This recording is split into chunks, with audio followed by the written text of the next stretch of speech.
Seni bonsai di Indonesia terus berkembang dan memiliki nilai ekonomi yang tinggi.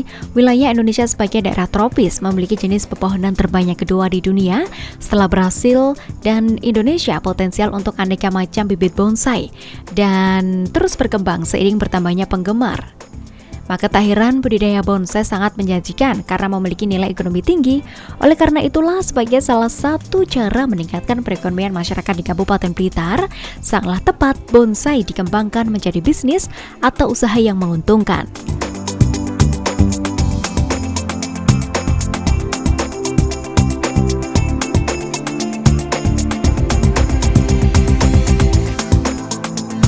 Ya, tadi pengenalan tentang bagaimana memilih jenis tanaman yang bisa dibonsai.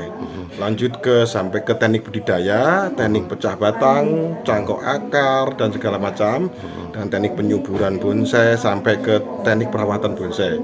Selain itu juga saya tadi menyampaikan materi bahwa tentang bagaimana sih mengenal dengan bonsai sendiri, itu dari aliran bonsai, segala macam ciri-ciri gaya bonsai, dan sampai ke teknik pembentukan bonsai.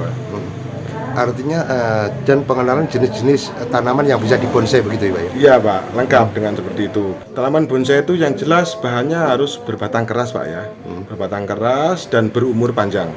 Setelah itu bisa melengkapi kebutuhan anatomi dari unsur bonsai itu sendiri.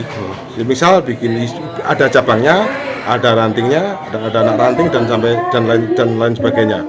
Kalau bonsai yang berbatang keras dan tidak bisa mengeluarkan ranting seperti pohon kelapa dan segala macam, itu mungkin itu belum masuk bonsai Pak. Ya, Pak Edi, apa yang perlu diperhatikan dalam untuk berbudidaya bonsai itu Pak?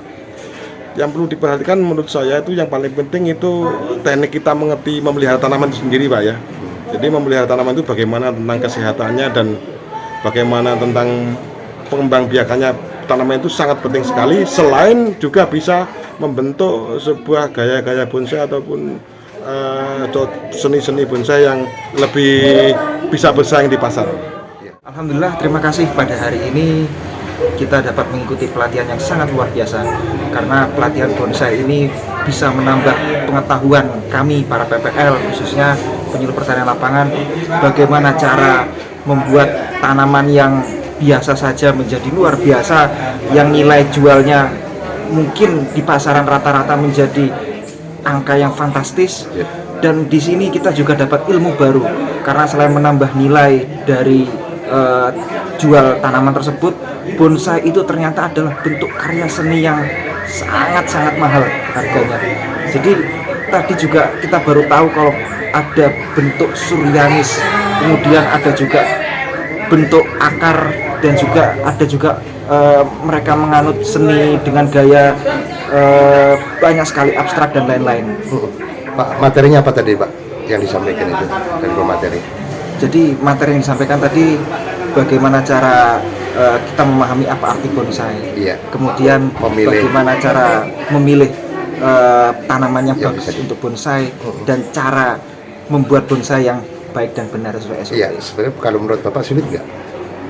Alhamdulillah pada hari ini kita benar-benar tahu dan sangat-sangat mudah. Sangat mudah sekali. Ya. Terus bagaimana Pak nanti output dari kegiatan ini Pak? Apa yang akan dilakukan oleh Bapak sendiri? Insya Allah rencana tindak lanjut kami, khususnya kami dari BPP Kecamatan Wonodadi, akan mencoba terlebih dahulu dan akan menularkan ke kelompok-kelompok tani, khususnya ibu-ibu kawin.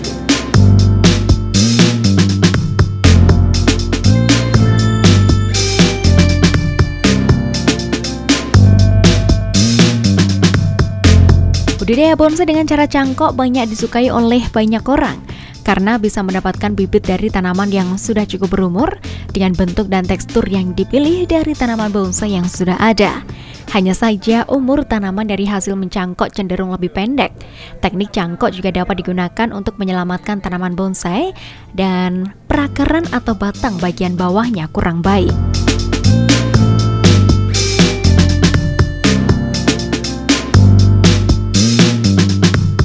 Jadi sebenarnya selama ini kita menganggap sulit karena kita tidak pernah mencoba. Iya. Jadi seandainya kita sudah tahu ilmunya dan kita punya niatan untuk mencoba, saya yakin mesti akan mudah. Karena segala sesuatu itu sempurna ketika kita banyak sekali mengalami permasalahan-permasalahan yang permasalahan tersebut akan menambal-nambal ketika ada kekurangan-kekurangan dia menjadi sempurna. Di bonsai itu istilahnya menatanya juga tidak memerlukan waktu yang lama, tapi juga tidak terlalu banyak mengganggu waktu kita. Jadi walaupun kita beraktivitas sehari-hari sesuai dengan tupoksi kita, tapi masih bisa menyempatkan waktu untuk nanam bonsai. Artinya budidaya bonsai ini bisa untuk menambah penghasilan keluarga ya Pak, pendapatan keluarga begitu? Betul, sangat bisa. Jadi bonsai ini kan sesuatu yang sebenarnya sudah lama gitu. Sudah lama kita kembangkan, cuman selama ini belum kita sentuh. Dan bonsai sendiri pernah booming begitu Pak ya? Pernah booming, jadi bonsai itu dulu pernah booming.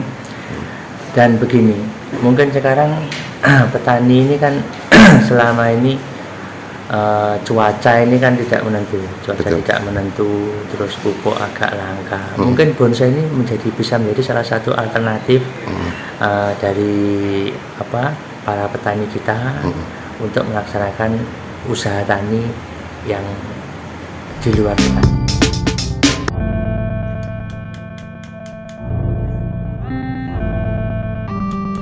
Para perajin bonsai ini telah puluhan tahun bergelut di bidang seni membuat bonsai. Mereka keluar masuk hutan untuk mencari bahan bonsai. Tak heran dari kerja kerasnya tercipta aneka macam bonsai dari berbagai macam tanaman.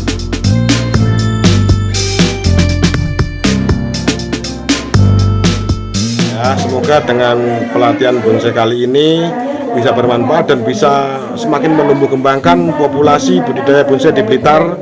Semoga kelak bisa menjadi ikonnya Kabupaten Blitar juga dan menjadi ekonomi tambahan untuk warga Blitar semua, Pak. Harapannya yang pertama, bonsai ini bisa lebih kita kembangkan. Kan selama ini mungkin komunitasnya kecil ya. Itu nanti bisa kita sampaikan ke teman-teman petani di seluruh Kabupaten Blitar. Dan harapannya petani ini ketika cuaca seperti ini bisa dapat penghasilan tambahan dari bonsai.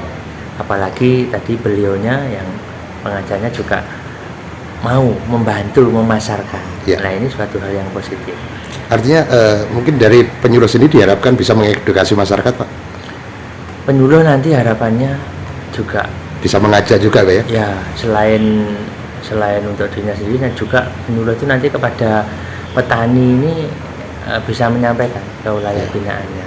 Dan juga kalau nanti petani kan juga punya mungkin tetangga, keluarga dan sebagainya, ketika nanti itu bagus kan mesti mereka juga akan ikut.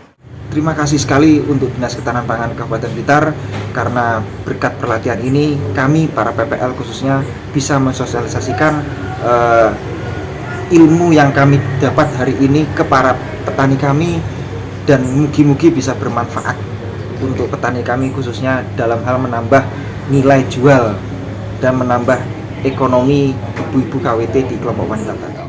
Peluang pasarnya saya kira luar biasa tadi disampaikan oleh teman-teman penggiat bonsai yang sudah jalan bahwa permintaan ini sampai ke ekspor. Kita di luar negeri banyak yang membutuhkan ini dan bahannya di Blitar banyak, kemudian penggemarnya juga banyak yang membuat itu. Jadi ini satu peluang untuk meningkatkan perekonomian warga kita, untuk menambah komoditas yang lain daripada kegiatan pokoknya, itu bisa jadi begitu. Dan sambilan tapi hasilnya bagus, apalagi kalau betul-betul didalami, itu tentunya akan lebih bagus lagi. Ini makanya kita harus meningkatkan pengetahuan penyuluh ini agar tidak tertutup hanya pengetahuan yang sudah mainstream aja di pikirannya, tapi hal-hal lain yang mungkin bisa kita munculkan itu harus kita berikan pada mereka sehingga mereka bisa menularkan kepada petani-petani yang ada atau masyarakat yang ada di Kabupaten Blitar, sehingga ini bisa menambahkan tadi itu perekonomian mereka bisa meningkat. Jadi tidak hanya pada pengetahuan yang sudah diketahui saja, tapi ada hal lain seperti anggur kemarin misalnya seperti itu. Mereka juga harus belajar itu sehingga ketika masyarakat tanya, taunya yang namanya penyuluh itu masyarakat serba tahu. Nah, gitu harus kita latih itu. Jangan sampai ketika ditanya cara budidaya anggur enggak tahu, cara membuat bonsai enggak tahu. Nah, ini kita berikan itu agar mereka bisa menyatu dengan masyarakat, betul-betul melayani masyarakat. Ya, para penyuluh jangan bosan-bosan untuk mengikuti pelatihan-pelatihan atau menambah ilmunya, baca, lihat dan sebagainya. Peluang-peluang yang bisa dikembangkan di Blitar. Blitar ini kaya, mulai dari Gunung Kelut sampai dengan ke Laut Selatan. Di antara Gunung Kelut sampai Laut Selatan ini semua potensinya masih sangat besar sekali yang bisa dimunculkan menjadi satu usaha yang baik untuk masyarakat.